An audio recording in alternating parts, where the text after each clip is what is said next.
Yo, what is up? What is up? Welcome back. Got another video, and today we are going into the highly requested MattyG trading strategy. What I trade, what confluences tools I use, my trading strategy. So, without any further ado, let's get into it.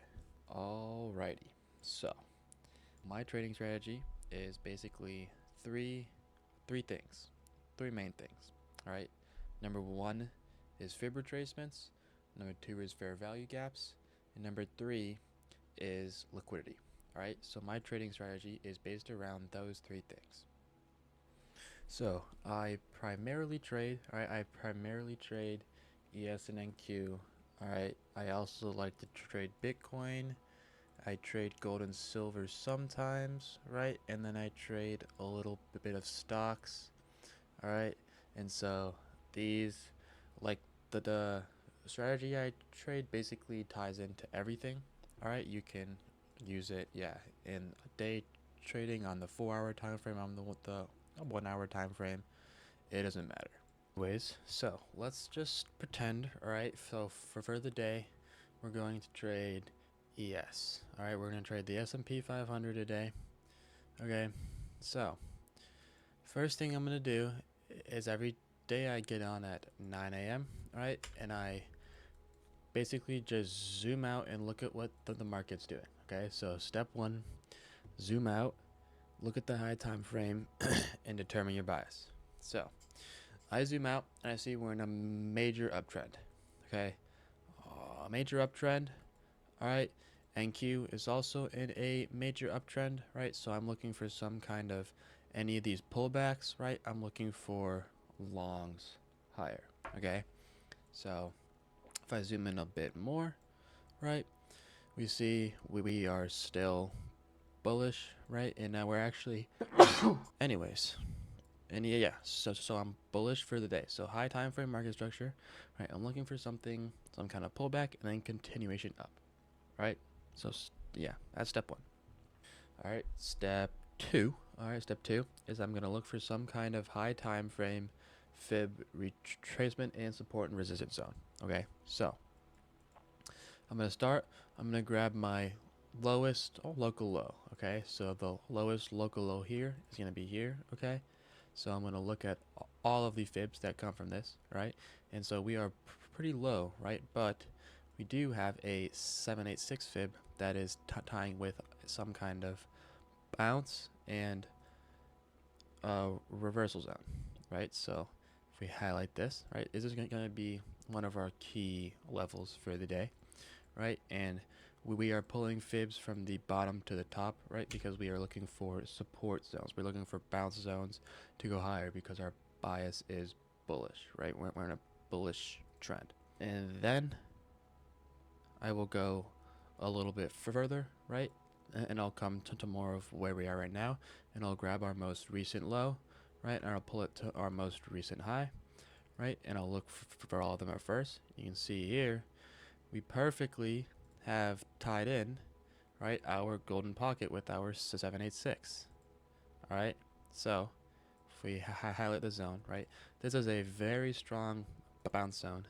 Right, so you touch, touch, touch, touch, touch, touch, right? Every time we touch this, we get some kind of reaction. So it is going to be our key support and resistance zone for today.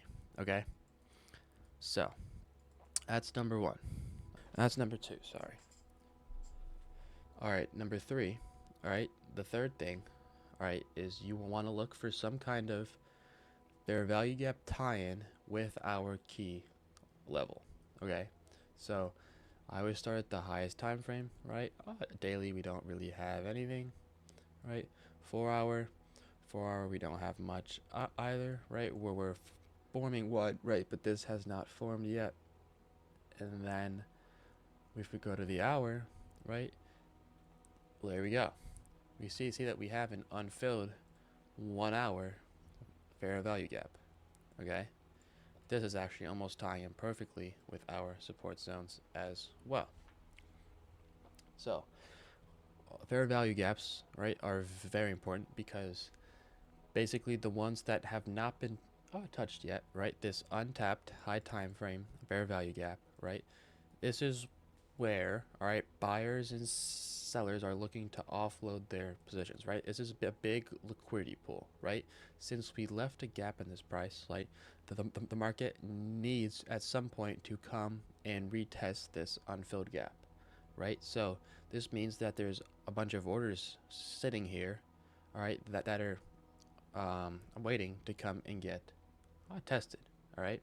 So this means that,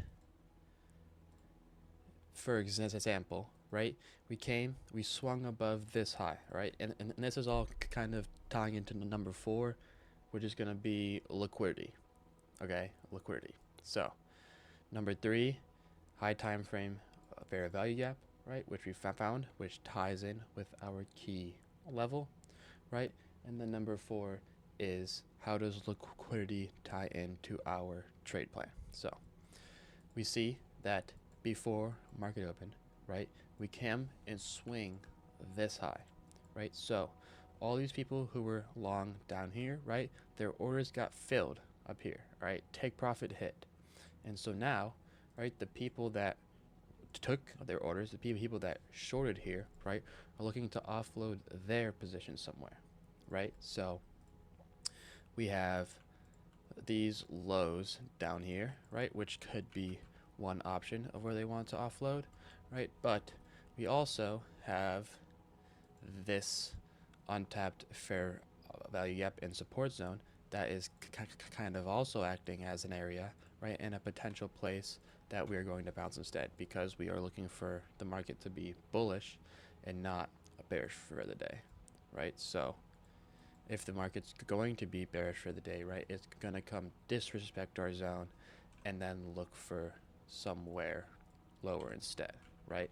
But, right, we are bullish for the day, right? We have our key support level and zone that we are looking for some kind of reversal in, right? And the liquidity structure is tying in perfectly, right? So now we have this high, right? We have this high. We also have all of these highs higher, okay? So we have a lot of liquidity higher, and it's kind of forming this trend line liquidity, okay? So we're looking for the people who are filled down here and the people who want to get filled, that they want to get their orders higher. So to summarize, yeah, the 4 things are: 1, high time frame market structure must correlate with our trade plan, okay? Number 2, right, you have a key support and resistance level that you pull with fibs.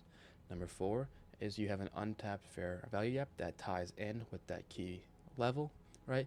And once all of those requirements are met, and also number 4, which is there is clear liquidity that we are targeting, and it also ties in with our trade plan, okay?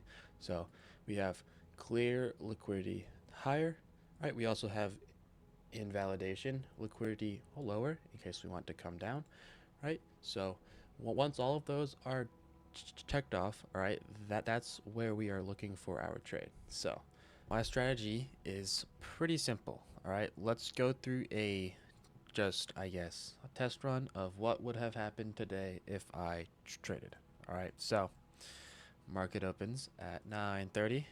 Right, simply we are waiting for price to come tap into this FVG or our support zone. Okay, easy as that. So we wait, and then price comes in here pretty quick in the market open. All right, so what I would have done is, as we were tapping into here, right, I would wait for it to come into here, right? We didn't quite come into our support zone, right?